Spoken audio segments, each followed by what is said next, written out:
नमस्कार दोस्तों, मैं हूं संतोष पाठक और एक बार फिर से आपका स्वागत कर रहा हूं अपने YouTube प्लेटफॉर्म पर। और हमारे साथ जुड़ रहे हैं एक बार फिर से स्वप्निल श्रीवास्तव भाई। स्वप्निल भाई, आपका हमारे YouTube मंच पर बहुत-बहुत स्वागत है। बहुत शुक्रिया, बहुत शुक्रिया। सीधे मुद्दे की बात पर आ जाते हैं। पहले टू वे ट्रैफिक हुआ करता था, यानी कांग्रेस पार्टी से बीजेपी में लगातार नेता आ रहे थे, एक दो नेता छोड़कर भी जा रहे थे स्थानीय परिस्थितियों के हिसाब से।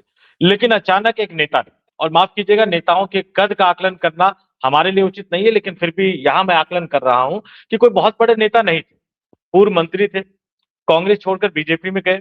महेंद्रजीत सिंह मालवीय नाम था। उन्होंने ऐलान किया कि भाई वो बीजेपी छोड़कर फिर से कांग्रेस में जाना चाहते हैं।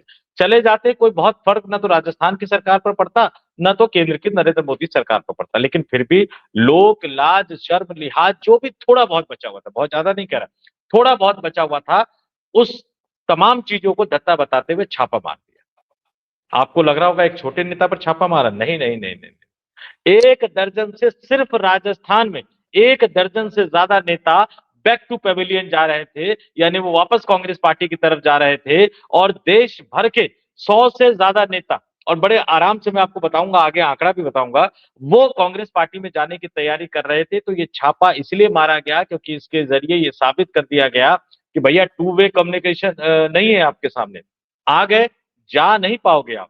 अजीत पवार के यहाँ भी छापा इसीलिए मारा गया, लेकिन फिर भी सुगबुगाहट तो थी। तो फिर समझा गया कि भाई जो इस पूरे बवाल की जड़ है, उन्हीं को हटा दो रास्ते से, और वो है कौन? राहुल गांधी। तो इस बार राहुल गांधी की सिर्फ सांसद ही नहीं छीनी जाएगी, इस बार राहुल गांधी को जेल भेजकर परमानेंटली राहुल गांधी के चैप्टर को क्लोज करने की तैयारी है। एक बड़ी साजिश, एक बड़ा षड्यंत्र। और जैसे ये तमाम चीजें निकलकर सामने आई, हमने स्वप्निल भाई से बात की और स्वप्निल भाई हमारे साथ जुड़े हैं। तो स्वप्निल भाई, सीधे मुद्दे पर आते हैं। मैं तो जी, एक मामला सोच रहा था, आपने मुझे बता दिया कि दो मामले हैं। उन दोनों मामलों का जिक्र जरा हमारे दर्शकों को बताइए कि कैसे राहुल गांधी की सांसदी एक बार फिर छिनने जा रही देखिए सबसे पहले तो हमको कालांतर में कुछ याद करना चाहिए संतोष जी। भई भारत जोड़ो यात्रा के बाद संसद के सत्र में अडानी पे सवाल करते हैं राहुल गांधी और सूरत की एक अदालत से धारा 313 के तहत उन्हें नोटिस मिला हुआ था। वहां उनकी पेशी होती है, वो जाते हैं, फैसला सुना दिया जाता है। फैसला आता है, आनन-फानन में सांसदी चली जाती है, मोदी सर ने मामला था, हम सबको याद होगा। ठीक वही परिस्थिति 28 जनवरी अभी बहुत दूर है। ठीक वही परिस्थिति अभी 19 जनवरी को होनी है। सुल्तानपुर 7 साल पुराना मामला, जिसे लोग अमित शाह मानहानि मामले के नाम से जानते हैं। और यह मामला इतना दिलचस्प है कि संतोष भाई, इस मामले में लगातार सुनवाई टली है। कभी मुवक्किल का गवाह हाजिर नहीं हो पाया, कभी कुछ हो गया, कभी वकीलों का धरना चल रहा है, कभी कुछ चल रहा है। तो विशेष न्यायाधीश शुभम वर्मा की अदालत में इस मामले पे लगातार सुनवाई टलती रही। आज की तारीख में जो खबर है हमारे पास, जो तकरीबन एक हफ्ते पहले आई, वो क्या आई कि सुनवाई पूरी हो चुकी है, फैसला अब सुनाया जाएगा। लेकिन फैसला सुनाने से पहले राहुल गांधी को 19 जनवरी को तलब किया है अदालत ने। धारा 313 के तहत नोटिस जारी किया। धारा 313 के तहत नोटिस जारी का होने का मतलब है कि आपके पास आखिरी मौका है, आइए आकर के सफाई दीजिए। और 19 जनवरी को जब राहुल जाएंगे सफाई देने, तो यह भी हो सकता है कि सूरत वाला ही चैप्टर दोहरा दिया जाए। कहा जाए, चलिए आपने सफाई दे दी, अब एक काम कीजिए, जेल जाइए, मानहानि का मामला है, 2 साल की अधिकतम सजा आपको सुनाई जाती है, आप जेल जाइए। एक इस बात का भी संशय मुझे है, बार बार है। दूसरा, जो नागरिकता का मामला है, और यह मामला तो और भी ज्यादा दिलचस्प है। कर्नाटका के रहने वाले एस विघ्नेश शिशिर सबसे पहले इलाहाबाद हाईकोर्ट पहुंचते हैं, वहां पे याचिका लगाते हैं। वहां पे गृह मंत्रालय से इलाहाबाद हाईकोर्ट लगातार मांगता रहता है कि भाई बता दो, जवाब दे दो, हमें हमें बता दो कम से कम कि राहुल गांधी विदेशी नागरिक हैं कि भारतीय नागरिक हैं। अमित शाह साहब का मंत्रालय जवाब नहीं देता और उस मामले का निपटारा हो जाता है। लेकिन जब निपटारा होता है तो उस समय ये छूट मिलती है एस विघ्नेश शिशिर को कि आप चाहें तो फिर से इस फोरम पे आ सकते हैं, तो नहीं, उसका इसको लाभ थोड़ा सा लेते हैं। क्लियर करते हैं, इसको क्लियर करते हैं। हाँ, हाई कोर्ट में ये हाँ, मामला गया, कर्नाटक के बीजेपी कार्यकर्ता उत्तर प्रदेश की हाई कोर्ट में आते हैं, मामले को दायर करते हैं। वो कहते हैं मेरे पास सबूत है, ईमेल है, पता नहीं क्या क्या है। हाई कोर्ट गृह हाँ, मंत्रालय को नोटिस जारी करता है। गृह मंत्रालय से पूछता है कि भैया आप बता दो राहुल गांधी देशी नागरिक है या राहुल गांधी विदेशी नागरिक है, यानी भारत के नागरिक है या नहीं है। एक बार नहीं, कई बार गृह मंत्रालय को नोटिस जारी करता है, लेकिन गृह मंत्रालय राहुल गांधी की नागरिकता से जुड़े तथ्यों को, सबूतों को सामने नहीं रखता। हाईकोर्ट खारिज कर देती है, लेकिन हाईकोर्ट इसके साथ ही उसको एक प्रिविलेज दे देती है कि आप चाहो तो फिर से याचिका दायर कर सकते हो, कहीं भी दायर कर सकते हो। मतलब एक बार अमित शाह, गृह मंत्रालय, ये अगर उनके पास होता कि भैया राहुल गांधी विदेशी नागरिक है तो पहली फुर्सत में चले जाते ना कोर्ट में, इसका मतलब नहीं है। लेकिन उसके बावजूद भी याचिका दायर की गई, उसको स्वीकार किया गया, सुनवाई हुई और अब उस पर फैसला आने की बारी। यही कहना चाह रहे हैं। इसमें और भी दिलचस्प बात है ना संतोष भाई, उस नहीं खारिज नहीं हुआ वो, उस याचिका का निपटारा हो गया, निपटारा कर दिया इलाहाबाद हाईकोर्ट। खारिज शब्द गलत होगा, निपटारा हो गया। चलिए जी, हो गया। एस विघ्नेश शिशिर अपने घर चले जाते, मान लेते भैया हो गया जो होना था। एस विघ्नेश शिशिर फिर दो याचिका लगाते हैं। एक याचिका अभी हाईकोर्ट में चली रही है, वो अलग मामला है, उसमें अभी सुनवाई होगी। एक दूसरी याचिका वो जाकर के लगाते हैं रायबरेली में, और रायबरेली के एमपी एमएलए कोर्ट में जब याचिका लगाते हैं तो वहां पर राहुल गांधी के लोग पहुंच जाते हैं। तो एस विघ्नेश शिशिर कहते हैं हमको डर लग रहा है। वो लखनऊ बेंच आते हैं इलाहाबाद हाईकोर्ट की, और लखनऊ बेंच में आके कहते, उत्तर प्रदेश में योगी आदित्यनाथ की सरकार है, योगी जी की सरकार में कोई डरेगा क्या? हाँ, रायबरेली में डर लग रहा था एस विघ्नेश अच्छा। शिशिर को, तो वो डर गए थे वहां पे, क्योंकि लोग आ गए, राहुल गांधी जिंदाबाद के नारे लगा दिए कोर्ट परिसर के बाहर, तो एस विघ्नेश शिशिर को काफी डर लगने लगा।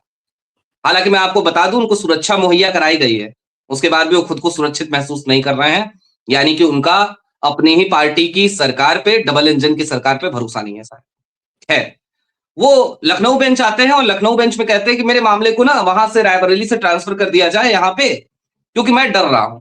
तो फिर यहाँ पे विशेष न्यायाधीश है आलोक वर्मा, उनकी बेंच में लखनऊ में ये मामला ट्रांसफर हुआ था।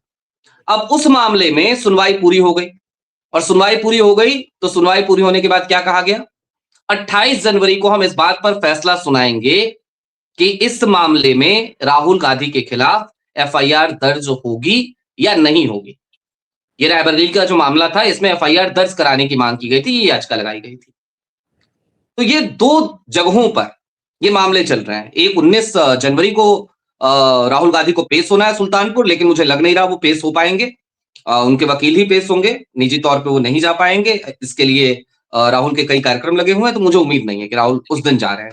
खैर, अब ये हो क्यों रहा है, इसको भी जरा समझने की जरूरत है संतोष भाई। एक तो आपने कही कि अपनी ही पार्टी के उन नेताओं से जो आयातित नेता थे, उनसे डर गए हैं मोदी जी। मैं इसे एक दूसरे चश्मे से भी देखना चाहता हूं। आज की तारीख में अगर हम बीते एक सप्ताह ही देखें, एक डेढ़ सप्ताह का ही आकलन करें, तो इस देश के कोने कोने में क्या हो रहा था, उत्तराखंड में क्या हो रहा था, मध्य प्रदेश में क्या हो रहा था, पश्चिम बंगाल में ममता बनर्जी के साथ सड़कों पर कितने लोग थे, उन तमाम तस्वीरों को देखिए। और अभी जो राहुल की रैली हुई बीते दिनों रामलीला मैदान में, मैं तो चश्मदीद हूं, मैं वहां गया था, देश के कोने कोने से लोग वहां आए थे। भाई देखिए, मैं इस बात को कहने में कोई दो राय नहीं रखूंगा कि निश्चित तौर पर यह देश एक लोकतांत्रिक देश है, और यहां पे किसी का तख्ता पलट नहीं होगा। मोदी जी को यह बात समझनी चाहिए। भाई सत्ता का ट्रांसफर होना जरूरी है, लेकिन नहीं, सत्ता का ट्रांसफर, मैं यहाँ पे आपसे मतभेद अपना जाहिर करता हूँ। देखिए, हाँ, जो नेता लोकतांत्रिक प्रणाली, लोकतांत्रिक व्यवस्था, लोकतांत्रिक मूल्यों में विश्वास रखता है, वो ये मानता है कि सत्ता का हस्तांतरण होगा। लेकिन जिस हाँ, नेता की पार्टी चीन की सत्तारूढ़ कम्युनिस्ट पार्टी के नेताओं के साथ बैठक करके ये कहे अरे कि तो हम यही चीन की, यही तो मैं कह रहा हूं। सुनिए, नहीं मैं कह रहा हूं, चीन की कम्युनिस्ट पार्टी से हम लोग सीखना चाहते हैं, तो सीखना तो यही चाहेंगे कि वहां के राष्ट्रपति जिनपिंग साहब ने वहां के संविधान को बदल के ये कह दिया कि मैं जीवन पर्यंत राष्ट्रपति रहूंगा। तो जिस व्यक्ति को जीवन पर्यंत कुर्सी से चिपके रहना है, उनके लिए उनकी सत्ता का जाने का मतलब तख्ता पलट ही होता है। क्यों? क्योंकि वो अपने आप को साहेब मान के बैठे हुए, राजा साहब मान के बैठे हुए। जी जी जी, इसीलिए तो मैं कह रहा था चोर की दाढ़ी में तिनका। मैं यही कह रहा था संतोष भाई, चोर की दाढ़ी में तिनका। नरेंद्र मोदी जी को इस बात का डर इसीलिए सता रहा है नहीं, यहाँ पे अपने क्योंकि चोर दर्शकों की को मैं दाढ़ी में कहूंगा, तिनका है। अपने अपने दर्शकों को मैं कहूंगा कि स्वप्निल भाई की बात को सुधांशु त्रिवेदी वाले स्टाइल में शब्द सा मत लीजिएगा, सिर्फ भावना पे जाइएगा। जी स्वप्निल भाई। तो अब हो क्या रहा है कि सड़कों पे, भाई विपक्ष ठीक है, विपक्ष बोलेगा, विपक्ष खड़ा होगा, विपक्ष आंदोलन करेगा, विपक्ष के साथ जनता जुड़ रही है, और जनता जुड़ रही है तो उसके पीछे कारण है। इंदौर, भगीरथपुरा, 27 लोग सरकारी व्यवस्था की वजह से, कुव्यवस्था की वजह से अपनी जान गंवा चुके हैं। और वहां के मुख्यमंत्री और वहां के नागरिक प्रशासनिक मंत्री दोनों का अभी अभी बयान आया ना, क्या कह रहे थे? जिस बेशर्म मंत्री ने सवाल पूछने पर फोकट और घंटे जैसे शब्द का इस्तेमाल किया था, वो कह रहा है कांग्रेस बेशर्मी कर रही है, वो कह रहा है कांग्रेस को माफी मांगनी चाहिए। ये हाल है कैलाश विजयवर्गीय का। और डॉक्टर मोहन यादव एक कदम आगे निकल के क्या कहते हैं? राहुल गांधी को धमकाते हैं, वार्निंग देते हैं, चेतावनी देते हैं और कहते क्या है कि आएंगे और लाशों पे राजनीति करेंगे तो ठीक नहीं होगा। अरे लाशों पे राजनीति कर रहे हैं राहुल गांधी। लाशों पे राजनीति करनी क्या होती है, इस बात को समझना हो तो संतोष भाई बस एक लाइन की बात है। हाईकोर्ट में मामला गया ना, हाईकोर्ट ने स्वतः संज्ञान लिया इंदौर मामले का। मध्य प्रदेश सरकार ने अपना जवाब दाखिल किया। जवाब जब दाखिल किया तो पहली बार जब जवाब दाखिल किया तो कहा कि 4 लोगों की मौत हुई है। ऑफिशियल आंकड़ा 4 का बताया। जिस समय 4 का बता रहे थे उस समय 13 लोगों की मौत हो चुकी थी। फिर दोबारा हाईकोर्ट से फटकार लगी, दोबारा जवाब गया, 6 लोगों तक पहुंचे हैं, 27 की मौत हो चुकी है। 21 मौतों को स्वीकार करने के लिए जो सरकार तैयार नहीं है, उस सरकार का मुख्यमंत्री, पर्ची वाला मुख्यमंत्री, वो कहता क्या है? हम संवेदनशील हैं, हम जी तोड़ एकदम मेहनत कर रहे हैं, हम तो लगे हुए हैं जनता के साथ, जनता को समझना चाहिए। वो ये कह रहा है कि विपक्ष यहां पे बेशर्मी कर रहा है। ये हालात है इनकी सरकारों के, इनके पर्ची वाले मंत्रियों के और मुख्यमंत्रियों के। तो जब इस तरीके के हालात रहेंगे तो जनता किसकी तरफ देखेगी? और विपक्ष जब उनके मुद्दे उठाएगा तो क्यों नहीं जाएगी विपक्ष के साथ? तो इंदौर से लेकर के उत्तराखंड, पश्चिम बंगाल, केरल, तमिलनाडु, हर जगह जनता इसीलिए विपक्ष के साथ आज खड़ी हो रही है। और जब विपक्ष के साथ खड़ी हो रही है तो डर लग रहा है, क्योंकि जितनी तादाद में यहां लोग खड़े हो रहे हैं ना, इतनी तादाद अगर सड़कों पे निकल जाए छोटे छोटे देशों में, तो कई देशों में पता नहीं चलता है कि साहेब कहां चले जाते हैं। नेपाल में नहीं, हो और गया, बिल्कुल बांग्लादेश में हो गया। 17 जनवरी को शायद राहुल गांधी इंदौर भी जाने वाले हैं। और इंदौर आपने पहुंच रहे हैं। जहां तक आपने लाशों पर राजनीति की बात कही, तो मैंने वो कवर किया है कि दिल्ली में बम धमाके के बाद बीजेपी नेता कैसे उतर गए थे। मुंबई में 26/11 के बाद गुजरात के मुख्यमंत्री होते हुए भी नरेंद्र मोदी कैसे मोदी भी मुंबई पहुंच पहुंच गए। गए थे। आगे बताता हूँ। विज्ञान भवन में मुख्यमंत्रियों का कार्यक्रम होता है, प्रोटोकॉल के तहत, आज भी वही प्रोटोकॉल है। प्रधानमंत्री का भाषण लाइव दिखाया जाता था दूरदर्शन पे, मुख्यमंत्रियों के भाषण नहीं दिखाए जाते थे। तो ये भाई साहब, इनको चेहरा चमकाने का इतना शौक था नरेंद्र मोदी साहब को कि जैसे ही मनमोहन सिंह का भाषण खत्म हो, तुरंत बाहर आकर अपना बाइट दे, बयान दे और उसके बाद निकल जाए। इनको शायद किसी कृषि कमेटी का कोई मेंबर भी किसी जो 2-3 कृषि कमेटी शरद पवार के कृषि मंत्री के कार्यकाल में बनाई गई थी, तो उसमें किसी एक का मुखिया भी बनाया गया था। अपनी ही सरकार बनने के बाद अपने ही कमेटी द्वारा की गई सिफारिश को वो भूल गए, वादे भूल गए, नारे भूल गए, दावे भूल गए, लाशों पे राजनीति भूल गए, कुर्सी जाने का डर सताने लगा है और झोला उठाने की नौबत भी अब इस देश की जनता आने देगी कि नहीं आने देगी। एक बड़ी बगावत को रोकने के लिए पहले जांच एजेंसी का आप दुरुपयोग करते हैं, मैसेज देते हैं, और ये मैसेज सिर्फ बीजेपी में आए कांग्रेस के पुराने नेताओं को नहीं था, अजीत पवार के लिए भी था, एकनाथ शिंदे के बिल्कुल। लिए भी, नीतीश कुमार के लिए भी था, चंद्रबाबू नायडू के लिए भी था, क्योंकि इनमें से कईयों का मन डोल रहा है। क्या देश की राजनीति में एक बड़े बदलाव को रोकने के लिए अब इस तरह के मामलों का इस्तेमाल किया जा रहा है? क्योंकि दोहरी नागरिकता वाला मामला अगर साबित हो जाता है तो सिर्फ सांसद ही नहीं जाएगी, बल्कि उस मामले में तो राहुल गांधी को जेल भी जाना पड़ जाएगा। और उसके बाद देखिए कांग्रेस में जो दूसरी पीढ़ी के नेता हैं उनके बारे में हम और आप सभी जानते हैं कि बीजेपी के स्लीपर सेल कह लीजिए या बीजेपी के एजेंट कह लीजिए। संतोष भाई, उस मामले में तो अभी सिर्फ एफआईआर दर्ज होगी कि नहीं दर्ज होगी, इस बात का फैसला आना है। सिर्फ इस बात का ही फैसला आना है ना अभी, कि एफआईआर दर्ज होगी कि नहीं होगी। और जो एफआईआर दर्ज फैसला, होगी उसके बाद जांच होगी, ठीक है। वो आगे अभी उसमें अभी समय है थोड़ा, मतलब मान लीजिए बहुत त्वरित भी कार्रवाई हुई, अगर 28 जनवरी को मिलाड ने कह दिया कि चलो एफआईआर दर्ज करो, सबूतों से मैं सेटिस्फाई हूं, एफआईआर दर्ज करो, जांच करो, तो बहुत त्वरित भी कार्रवाई होगी तो 28 जनवरी के बाद 2 महीने लग जाएंगे राहुल गांधी को जेल जाने। नहीं नहीं नहीं, 2 महीने नहीं लगेंगे। मैं आपको बताता हूं, राहुल गांधी ने किसी और मोदी का जिक्र किया, किसी और मोदी पर निशाना साधा, भावनाएं आहत किसी और मोदी की हो गई। जज साहब ने अधिकतम सजा 2 साल की दे दी। यहाँ लोकसभा वही मैं स्पीकर कह रहा था। ओम बिरला साहब मैं तुरंत एक्टिव हुए, सांसदी रद्द हो गई। अब उसके बाद बताता हूं मैं आपको, सुप्रीम कोर्ट ने जब स्टे लगा दिया ना, तो उनकी हाँ, सांसदी तुरंत बहाल होनी चाहिए थी। लेकिन जिस स्पीड से सांसदी छीन ली गई, और सांसदी छीनी नहीं गई, सबको पता था कि सुप्रीम कोर्ट में स्टे लगेगा, लेकिन तुरंत उनका घर खाली करवा लिया गया, तुरंत उनसे घर की चाबी ले ली गई। जबकि लोकसभा 2024 का लोकसभा चुनाव हारे भारतीय जनता पार्टी के कई पुराने दिग्गज नेता आज भी अपनी कोठियों में बैठे हुए हैं, इस बेशर्म सरकार की सह पर बैठे हुए हैं। लेकिन राहुल गांधी का मामला था तो सब कुछ जल्दबाजी में कर दिया गया। अब कैसे परेशान किया गया कि राहुल गांधी को जहां नया आवास आवंटित किया गया ना, वहीं नितिन नवीन का आवास आवंटित कर दिया गया है। दर्शकों को ये छोटी बात लग रही होगी, लेकिन जरा मैं बता देता हूँ। 24 अकबर रोड जहां कांग्रेस का मुख्यालय है ना, उस रोड पर सिर्फ आप समझ लीजिए कि उस रोड पर अगले 10-12 जो कोठियां हैं, वो सिर्फ बीजेपी नेताओं को अलॉट कर दी गई है। क्यों? चिढ़ाने के लिए सोनिया गांधी को, कांग्रेस पार्टी को। क्योंकि 10 जनपद से थोड़ा सा आगे बढ़ेंगे गोल चक्कर के बाद, तो जेपी नड्डा से लेकर राजनाथ सिंह, तमाम नेताओं के जो घर वहां पे आपको नजर आएंगे। यही काम राहुल गांधी के साथ किया गया। नितिन नवीन तो भीड़ होगी, जलसा होगा, बीजेपी वो सब करने में माहिर है। तो राहुल गांधी को चिढ़ाने की एक तरह से कोशिश की जाएगी। ये इतनी छोटी सोच के साथ ये तमाम काम, तमाम बातें करते हैं। तो अगर अदालत का आदेश आएगा तो आप ये मान के चल लीजिए कि बहुत ज्यादा घंटे लगेंगे नहीं राहुल गांधी के खिलाफ एफआईआर दर्ज करने में और राहुल गांधी को गिरफ्तार करने चलिए ठीक है, ठीक है, चलिए मान लेते हैं। लेकिन वही मैं कह रहा था कि भाई मोदी सरने वाले मामले में तो अधिकतम सजा सुना दी थी ना 2 साल की। अगर 1.5 की भी सुनाई होती तो भाई सांसदी नहीं छिनती। 2 साल की सुना दी गई थी। इस बात की क्या गारंटी है कि अमित शाह मानहानि मामले में 2 साल की सजा नहीं सुनाई जाएगी? नागरिकता छिनेगी जाएगी, बहुत दिन आगे की बात है। ये तो सामने आ गया, आज 15 जनवरी है और फिर ये सामने है। 17 को राहुल इंदौर में होंगे, 19 तारीख को क्या होगा देखिए। दूसरा, संतोष भाई, मैं बार बार इस चीज को रेखांकित इसलिए कर रहा हूं क्योंकि क्या होता है कि वो जो भ्रम का पर्दा है ना, वो बहुत ज्यादा दिनों तक नहीं रहता है।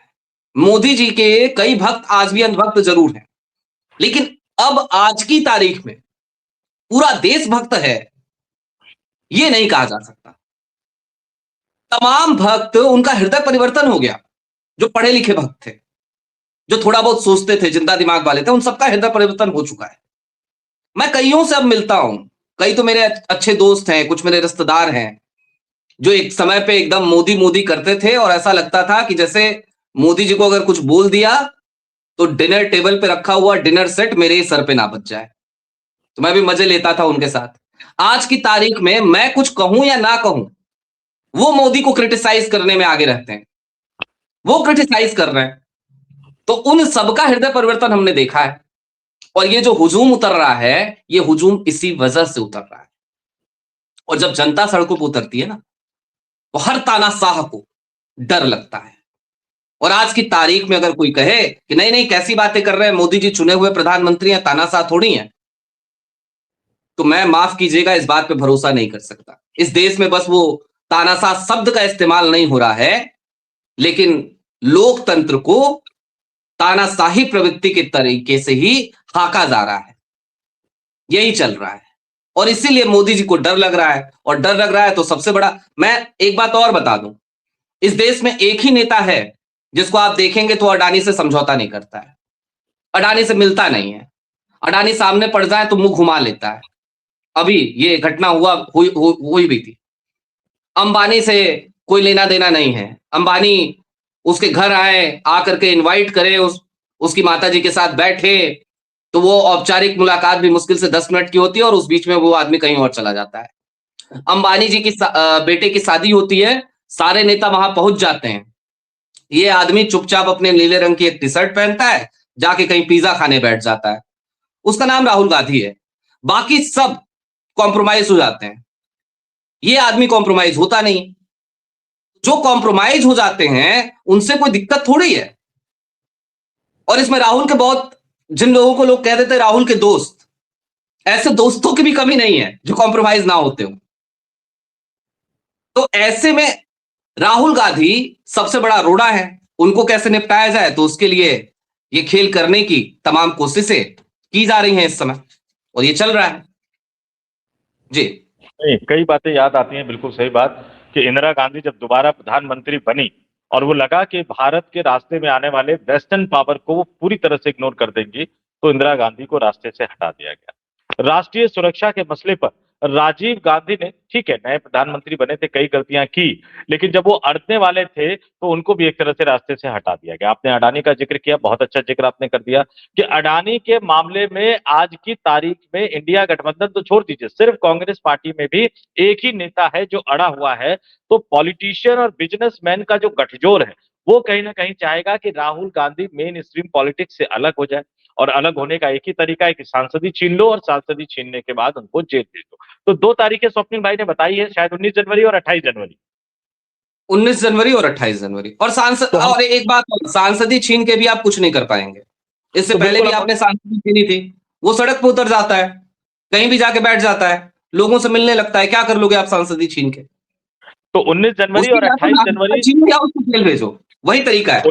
वही तरीका है। तो 19 जनवरी और 28 जनवरी, इन दो तारीखों का इंतजार करते हैं।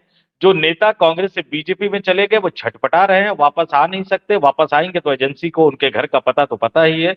और कांग्रेस के अंदर भी, मैं फिर से ये बड़ी अंदर की बात बता रहा हूं कि कांग्रेस के अंदर भी नेताओं के एक गुट को खड़ा करने की तैयारी की जा रही है। लेकिन अगर इस बार असम के विधानसभा चुनाव में और केरल के विधानसभा चुनाव में खेला हो गया, तो फिर साहब टिके नहीं रह पाएंगे, और साहब नहीं टिकेंगे तो अडानी साहब टिके नहीं रह पाएंगे। और ना मैं ईरान की बात करूंगा आज, ना मैं अमेरिका की बात करूंगा। अभी तो फिलहाल हमारे सामने हमारे अपने देश के लोकतंत्र को बचाने की एक चुनौती है। और सही बात कही स्वप्निल भाई ने, लोकतंत्र और तानाशाह, जिनको भी थोड़ा सा भी शक हो वो जाकर हिटलर की हिस्ट्री पढ़ ले, जिनको थोड़ा सा भी शक हो वो जाकर मुसोलिनी की हिस्ट्री पढ़ ले, जिनको थोड़ा नहीं, सा भी शक हो वो ये पढ़ संतोष ले भाई आपने कि एक बात कही। हिंदू महासभा और आरएसएस से जुड़े नेता देश की आजादी से पहले मुसोलिनी से मुलाकात करने क्यों गए थे, और वो जो हाफ पैंट और वो डंडा और वो प्रयास, वो जो एक्सरसाइज, लड़ाई का तरीका, ये सब कहां से अडॉप्ट किया था। बहुत सारे सवालों के जवाब आपको मिल जाएंगे। जी स्वप्निल भाई।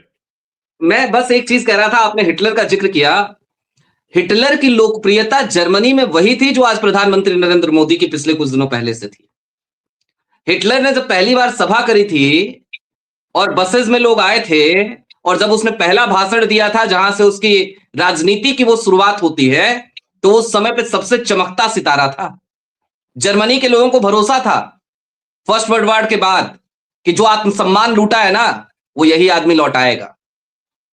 सेम स्थिति है, सेम स्क्रिप्ट और लिखी थी हिटलर ने, और बाकी वही जो हाल हुआ यहाँ वो पे। तो बाकी जो हुआ वो तो पूरी दुनिया जानती है। लेकिन मैं हिटलर को चाहे जितनी भी बुराई करूं या आलोचना करूं, एक बात जरूर मैं कहूंगा कि हिटलर बहादुर था, गलतियां की, हाँ, बहुत सारी गलतियां की, जघन्य अपराध किया, लेकिन वाकई बहादुर था, ये तो मानना पड़ेगा, क्योंकि अकेला सबसे ठीक भिड़ गया। है, और सोवियत ठीक संघ है। रूस से टकराने की भी हिम्मत उस समय कोई कर नहीं सकता था। लंदन पे बमबारी करने की हिम्मत उस समय कोई कर नहीं सकता था। हाँ, लेकिन मैं फिर कहूंगा कि हिटलर के तौर तरीकों को मैं बिल्कुल बर्दाश्त नहीं करता, और भारत का नागरिक होने के नाते मैं ये हमेशा कहूंगा कि जो भी व्यक्ति सवाल पूछने की मेरी स्वतंत्रता का सम्मान करता है, मैं उसका सम्मान करता हूं, नहीं तो बाकी सब मेरे लिए तानाशाह है। स्वप्निल भाई, हमारे साथ जुड़ने के लिए आपका बहुत बहुत धन्यवाद और आभार। बहुत शुक्रिया, बहुत शुक्रिया।